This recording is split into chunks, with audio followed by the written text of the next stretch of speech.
Halo teman-teman semua.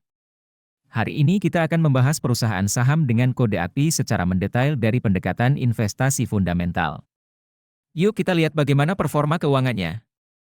Pertumbuhan pendapatan AKPI dalam 1 tahun terakhir mengalami penurunan sebesar 8,8% dari 2.997 miliar menjadi 2.753 miliar.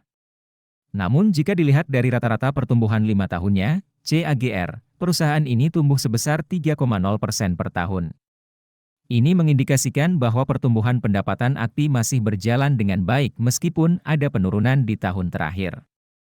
Laba bersih AKPI dalam 1 tahun terakhir mengalami peningkatan yang signifikan sebesar 314,8% dari 90 miliar menjadi 42 miliar.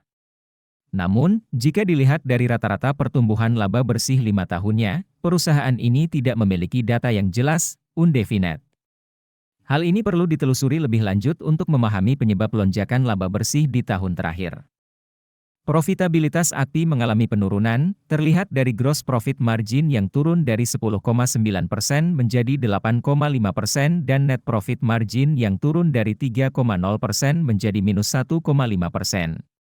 Ini menunjukkan bahwa efisiensi biaya perusahaan perlu ditingkatkan agar dapat mempertahankan profitabilitas yang sehat. Return on Asset (ROA) AKPI juga mengalami penurunan dari 2,7% menjadi minus 1,2%. Sementara Return on Equity (ROE) turun dari 5,2% menjadi minus 2,4%. Ini berarti perusahaan belum mampu memanfaatkan aset dan ekuitasnya secara optimal untuk menghasilkan laba. Idealnya, ROE perusahaan bagus berada di atas 10%. Dilihat dari sisi kesehatan keuangan, Debt to Equity Ratio (DER), AKPI meningkat dari 0,6 kali menjadi 0,7 kali. Meskipun masih di bawah 1 kali, namun peningkatan DER ini perlu diwaspadai agar struktur permodalan perusahaan tetap sehat. Berdasarkan penilaian skor investasi fundamental ala Warren Buffett, AKPI mendapatkan 0 poin dari total 6 poin.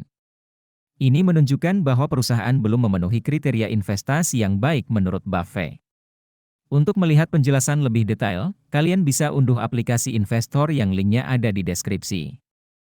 Nah, sekarang kita akan membahas bagian yang paling dinanti-nanti, yaitu valuasi saham AKPI. Valuasi adalah proses menentukan nilai intrinsik suatu saham. Margin of safety adalah selisih antara nilai intrinsik dengan harga pasar saat ini. Semakin besar margin of safety, semakin baik karena memberi ruang untuk kesalahan dalam perhitungan valuasi. Berdasarkan valuation menggunakan PB Band, nilai wajar, fair value, AKPI adalah Rp820. Saat ini harga pasar AKPI adalah Rp630, sehingga margin of safety-nya adalah 23,2%. Sementara berdasarkan valuation menggunakan PE Band, nilai wajar, fair value, AKPI adalah Rp586. Artinya, harga pasar saat ini Rp630 masih lebih tinggi dari nilai wajarnya. Margin of safety-nya adalah 207,4%. Nah, teman-teman semua, itu tadi analisis saya mengenai saham AKPI. Ingat, keputusan investasi tetap berada di tangan kalian masing-masing. Jangan lupa untuk melakukan due diligence dan analisis sendiri sebelum berinvestasi. Selamat berinvestasi dan sampai jumpa di analisis selanjutnya.